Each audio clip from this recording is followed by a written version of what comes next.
Hi everybody, Tex-Mex here. Thanks for joining me for another video.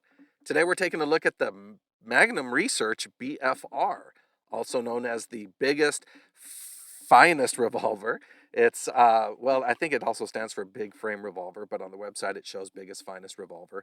This one here is in 30-30. It also shoots various other calibers like the 45-70 and a bunch of others, even a 45 Long Colt, or should I say 45 Colt? Although in my defense, because I have been criticized on the web for this, the website actually says 45 Long Colt. And here I've put up some of the specs for this particular revolver. It's a large framed revolver. It certainly is. It's a little heavier than the Red Hawk that I shot not too long ago that was in the 450 Casull. Now this one is also in single action, so that's a difference. And here I'm scrolling through the cylinder. You can see there's pictures of boots, cattle, oil rig, there's a rattlesnake, more boots, state of Texas. And for whoever did this thought, oh, football, of course, that in Texas it's all about football, snakes, and oil. And they're not wrong.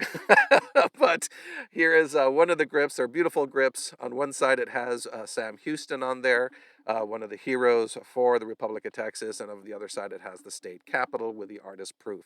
It's a beautiful Texas commemorative edition of this revolver. It belongs to a friend of mine, so he was able to bring it over and we went out to shoot it. God bless Texas on the back of the grip. And on the barrel on one side it says established 1836, and on the other side the Republic of Texas.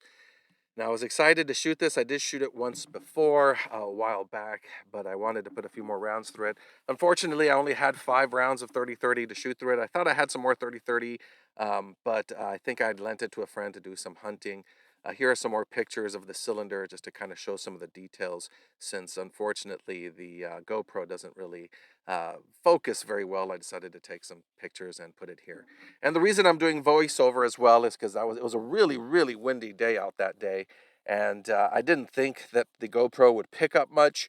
I did end up putting some microphone covers on there, which do help. It doesn't pick up the wind as much, but I didn't know it was going to do that. So I decided just to go ahead and do a voiceover. So there are all the beautiful pictures, once again, of Texas, football, cattle, oil rigs, and all the things that basically say Texas. So this is, like I said, a single action revolver. I'm going to take a few shots at the target that's about 50 yards away. Spoiler alert, I end up missing, which I'm surprised. When we first took this out, we were shooting at a target at 100 yards, and we were all actually able to ring the big gong. But this time, I guess I just wasn't shooting as well, and I kept hitting low. But here you see it loads like your typical Blackhawk loading gate, which releases the cylinder so you're able to spin it. I'm loading here in 3 rounds to shoot it at 100 yards. What a large, beautiful revolver it is. It is a big revolver. So here I am ready to fire. As you can see, it's super, super windy that day. That's why I didn't think I'd be able to record anything. And that target is, actually, I think it may be more than 50 yards. I may have been shooting at about 75, closer to 100. But yeah, I missed the shots. All of them Too just hit a low. little bit low. But as you can see, it's really controllable. It did not feel difficult in the hand to shoot. I was really surprised by that. And I had shot this, but it was a couple of years ago.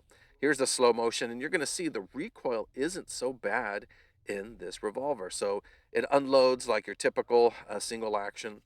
Compared to the Super Red Hawk that I shot in the Casull, the 454 Casull, this was much, much easier to control and much easier to shoot. Now, it's a lot heavier. That's probably why the recoil is tamed. And you'll see here in a second when I finally pull the trigger. Here I am recording it in 1/10 speed. And right here you see it shoot. And you see it's not terrible kick for a 30-30 in a revolver. Now, this next one, I'm shooting it at 1/40th speed. You can see it slows down even more, and you'll get to see the recoil again, that it's really manageable for such a high caliber inside of a revolver. So something I would definitely recommend if you want to hunt with a 30-30 or 45-70 government, something of that sort in a revolver, one of these BFRs. See, look at that. Not that bad. Certainly much tamer compared to the Red Hawk in 454 Casull. And I think they do make this in 454 Casull, along with a bunch of other calibers. So it was a ton of fun to shoot. I really enjoyed shooting this pistol. It's a beautiful pistol, commemorative for the state of Texas, which obviously I love. I'm hoping my buddy takes that out again soon so I can shoot it again. They potentially make commemoratives in many different states, so you can always go and look if they have one that glorifies your state. Or if you just want a big caliber revolver to show off to your friends, you really can't go wrong with the Magnum Research BFR. So as always, thanks for watching. It was another fun video, and I will see you in the next one.